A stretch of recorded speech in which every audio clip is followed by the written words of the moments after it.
Our duel with the boss begins and we're immediately getting screwed over by Pavice. Lovely. Round 2 comes along in enemy phase and Lex gets both hits off this time, albeit at the cost of some HP. Upon entering the player phase, we continue pressing with Lex, only to get Paviced twice, and for Lex to get low. So, he'll have to tag out for now. Now it's Quan's turn, as he swings twice but misses once. Oh, and he also gains a very Noish-coded level up. It turns out incompetence is contagious, I guess. But never fear, for Ethlyn swoops into clutch, and leaves the boss within 1-tap range. Next turn, Ethlyn heals up Quan, who then proceeds to finally kill the boss with 2 Brave Lance hits, and, in the process, earns himself the shield ring, which he does not mind keeping one bit. And following this brief period of entertainment, we then go on to a filler arc. You see, in order to utterly maximize Du's potential EXP gain, we're having him walk up to every single individual village that we've saved, visit it, get the money, wait a turn, and then gift said money to Aideen to give him like, what, 10 EXP? And we do this for every single individual village.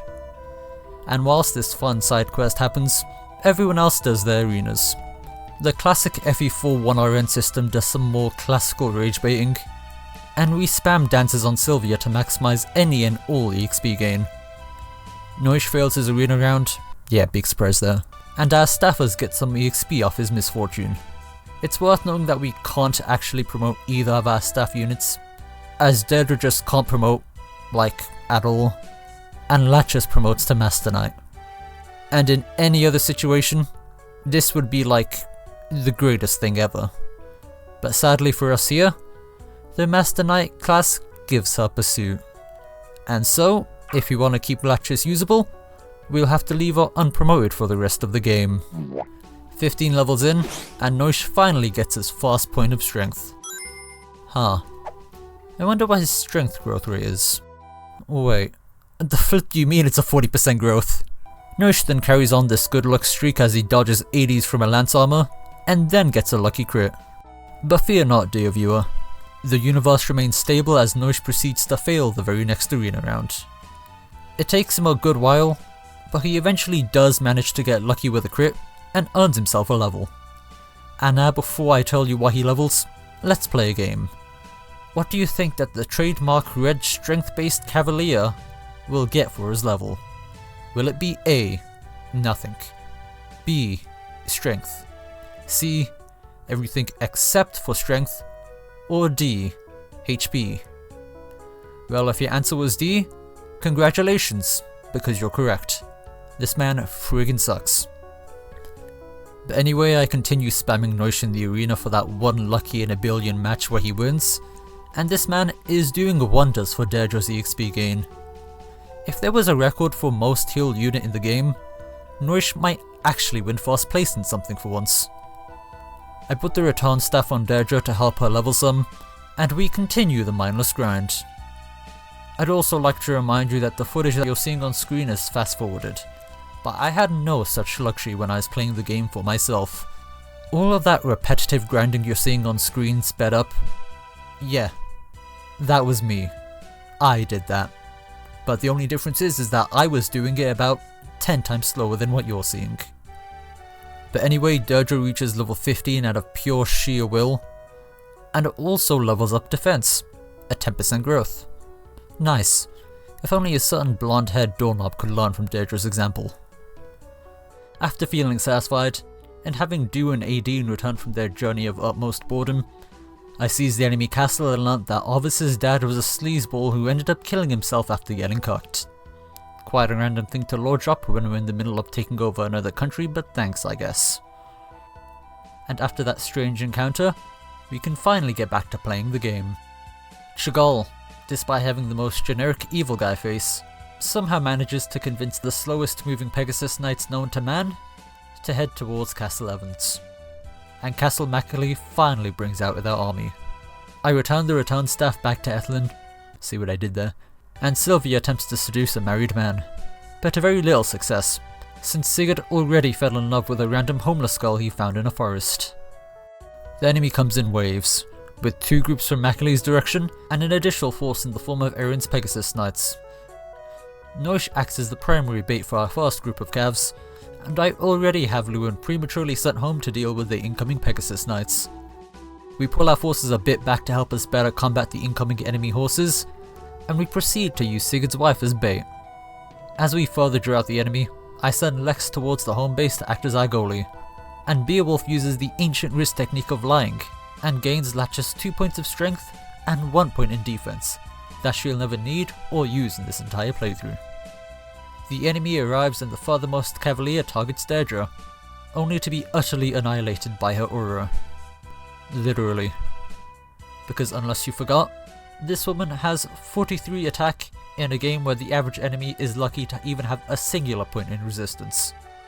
But anyway, with the enemy drawn in, we can finally commit our pincer attack as Quan jumps out from the trees I was hiding him in to jump the enemy commander. But sadly, he doesn't manage to actually one-round the guy. However, fortunately, or rather unfortunately, Noish was nearby and could steal the kill. Normally I wouldn't praise someone for dealing the last points of damage to a mini-boss, but since it's Noish, and Noish is a special guy, I'll give him 1 singular point to the Noish's contribution counter. I proceed to use Dew to bait out the remainders of the first wave of Lance Cavs, only for him to miss a 92%. We clean up the remaining Cavs, and then brace ourselves for the next wave. While this waiting period occurs, Alec, the superior Christmas Cavalier by the way, proceeds to hit on a presumed miner. And it actually works. Lex makes it back to our home castle, and our next fight is right at our doorstep.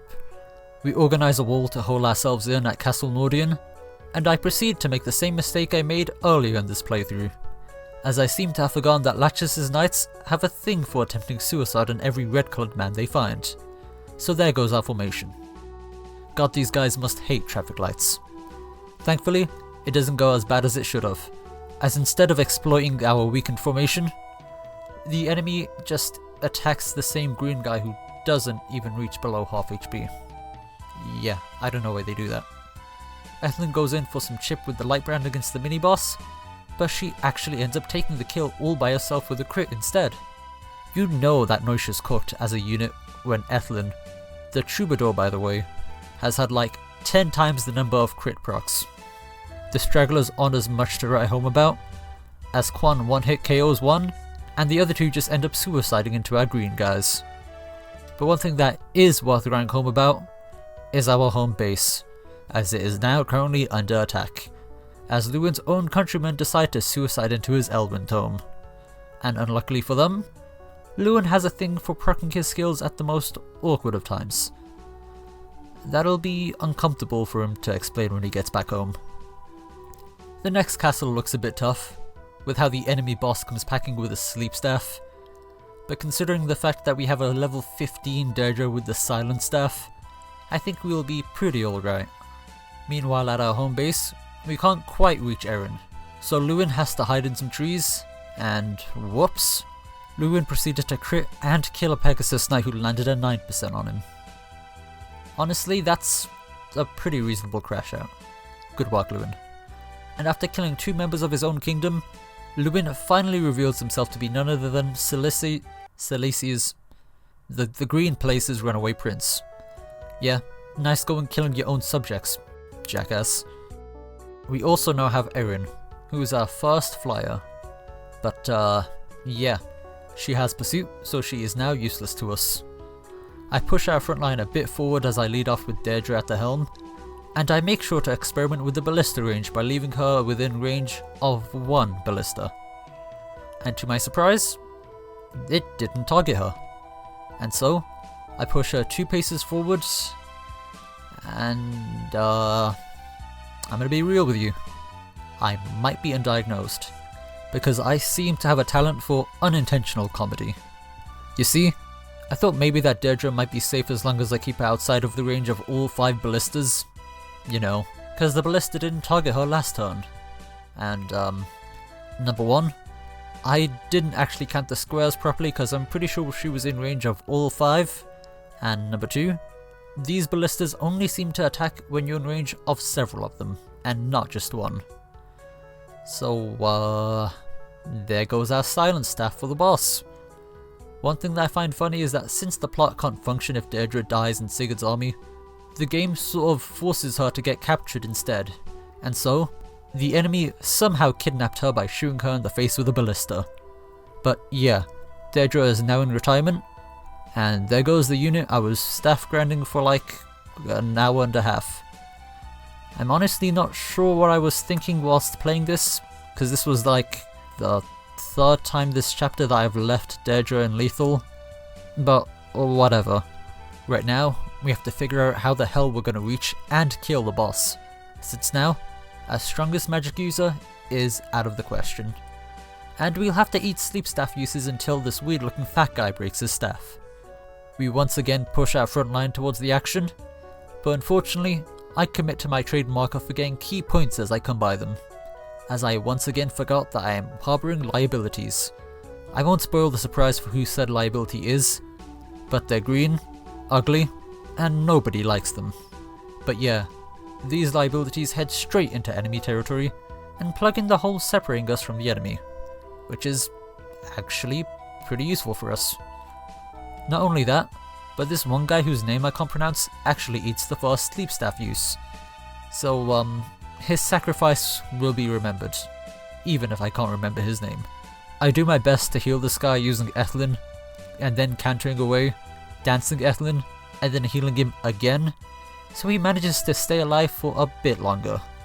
However, at the next enemy phase, a few things change, as now the ballistas are targeting the units that I actually care about instead of him, since we ended up getting a bit too close.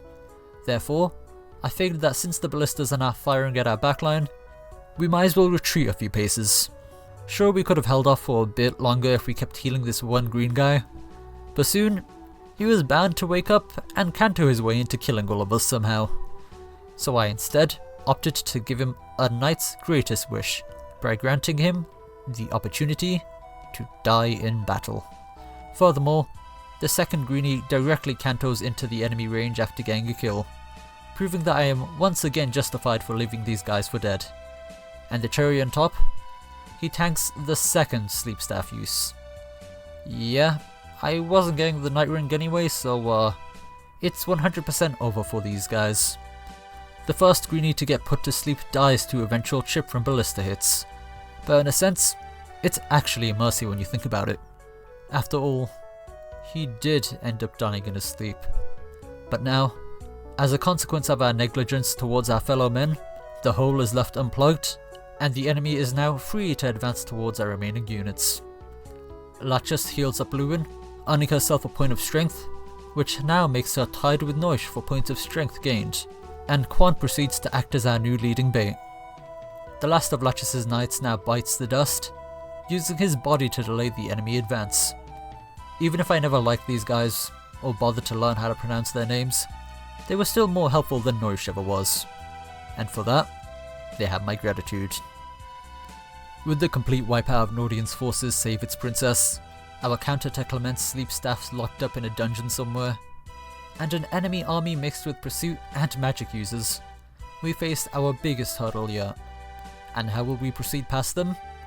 Well, you'll have to find out that for yourself in like another 1 or 2 months, when I get back to making the next video. If you enjoyed what you're watching, consider sharing this unfinished series with your friends, so that I'm not stuck at triple-digit view counts on my highest effort videos. Or, well, you can not do that. It doesn't really matter, because unless I quit YouTube altogether, I promise that I'll see this series to the end. Thank you for watching, and I'll see you later.